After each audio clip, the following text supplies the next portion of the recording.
Anti corruption Varanasi ने थाने पर तैनात दरोगा अभयनाथ तिवारी, हेड कांस्टेबल शक्ति सिंह यादव को 15,000 घूस लेते रंगे हाथ पकड़ा है। मुकदमे में पीड़ित को राहत देने के लिए 15,000 की डिमांड की गई थी। 3 दिन बाद एंटी करप्शन के साथ पीड़ित दरोगा और हेड कांस्टेबल शक्ति सिंह यादव को पैसा देने के लिए पहुंचा। मीडिया से बातचीत के दौरान पीड़ित ने कहा कि मंडुआडीह थाना प्रभारी भरत उपाध्याय ने जबरदस्ती मेरे पैंट में अवैध कट्टा और कारतूस रखकर 35,000 के लिए देखना होगा कि आगे की कार्रवाई में थाना प्रभारी की क्या संलिप्तता सामने आती है।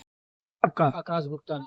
आकाश जी, किस तरीके की शिकायत आपने किया था? सर जी, हमने हमारे बगल में हमारी सैलून की दुकान है, हमारे बगल में एक दारू ठेके की दुकान, जिससे रात को 2 लड़के आए, शराब की दुकान खटखटाए, मैं वहीं पे अपनी दुकान बंद करके जा रहा था और दारू की दुकान का मैनेजर निकला और उसने मुझे गाली गलौज से भाई बात करने लगा। मैंने कहा मैंने शटर नहीं पीटा है, तो उस बात पे गाली गलौज बढ़ गई, तो बात हाथापाई पे आ गई। तो उसके 5 स्टाफ थे, मिलकर हमसे भाई हाथापाई करने लगे। तो हम थे, फिर हम कहे अच्छा रात की बात है, खत्म हो गई। तो फिर उसके बाद वो लोग मुकदमा करा दिए। तो हमको अगले दिन 17 तारीख को पुलिस उठा के लेके मड़ुआडीह थाने और ले जाके एसओ साहब के ऑफिस में। वहाँ एसओ साहब थे और 3 ये अभयनाथ तिवारी दरोगा थे और 2 सिपाही 3 सिपाही थे। तीनों सिपाही मिल के लगे हमको उसके सामने मारने। मारने के बाद फिर कहे कि क्यों गए थे ये वो। हम कहे सर आप कैमरा देखिए, मैं नहीं गया था। तो कहे लड़ाई झगड़ा तो किए हो ना। हम कहा सर गाली दे रहा था, झगड़ा हुआ है और शटर भी हमने नहीं खोला है। तो वही सब बात हो रही थी और हमको वहीं पे मार रहे थे और जिसकी ठीक दुकान थी वो भी वहीं पे था, वो भी हमें मारा उनके अंदर एसओ साहब के ऑफिस के। फिर उसके बाद वहाँ घटना हुई। फिर उसके बाद हमारी तलाशी ले गई, जेब तलाशी। फिर एक बार तलाशी हो गई, फिर उसके बाद दोबारा तलाशी ले गई। मेरे जेब से गोली और बंदूक निकाल के रख दिया कि ये तुमको धारा लगाएंगे गोली और बंदूक के।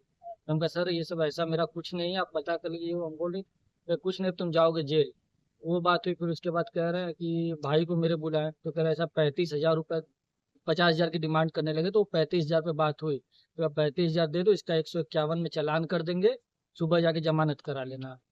तो बात हो गई। फिर उसके बाद वहाँ पे 35,000 दिला गया। तो इनसे पूछा गया कि सर आपको कुछ नहीं चाहिए? कहने हमसे नहीं मतलब है, तुम लोग दे के जाओ अपना जमानत करा लो। उसके बाद वो हो गई। तो फिर ये विवेचक साहब हम निकले जमानत के लिए। तो विवेचक कह रहे हैं कि अरे यार हमको भी कुछ दोगे? तो हमारे भाई साहब ने कहा 1,500 आप भी ले लीजिए। तो कह रहे कि हम विवेचक है, अधिकारी है, तुम हमको 1,500 में क्या दे रहे हो? तो कहे कि तब साहब तो कह रहे जाओ बाद में बात करेंगे। तो फिर उसके बाद लेके जो पेपर होता है इनका लेके आने लगे घर पे। हमारे 3-4 बार आए, धमकी गाली गलौज दे रहे थे। कहे कि अभी तो मैं उससे लूट का मुकदमा लिखवाऊंगा और तुम्हारे खिलाफ ये असलाह और बंदूक भी तुमको दिखा के तुमको भेजूंगा जेल, मुकदमे में मैं धारा बढ़ाऊंगा। और आज क्या घटना घटी? आज सर घटना ये घटी कि इन्होंने पैसे के लिए हमारे ऊपर 3 दिन से दबाव बना रहे थे। तो हम पैसे का बंदोबस्त करके ले गए और फिर इनको दे कितना पैसा था? 15,000 रुपये। किसको दिए थे हम? अभयनाथ तिवारी और इसके पहले 35,000 रुपया किसको दिया था? एसएचओ साहब को। क्या नाम है भरत एसएचओ उपाध्याय। साहब? भरत उपाध्याय वो वहाँ मौजूद थे, भरत उपाध्याय जी वहाँ मौजूद थे। मौजूद। किसके हाथ में पैसा दिए थे? उन्हीं के हाथ में पैसा। भरत उपाध्याय। हाँ, भरत ठीक उपाध्याय। ठीक।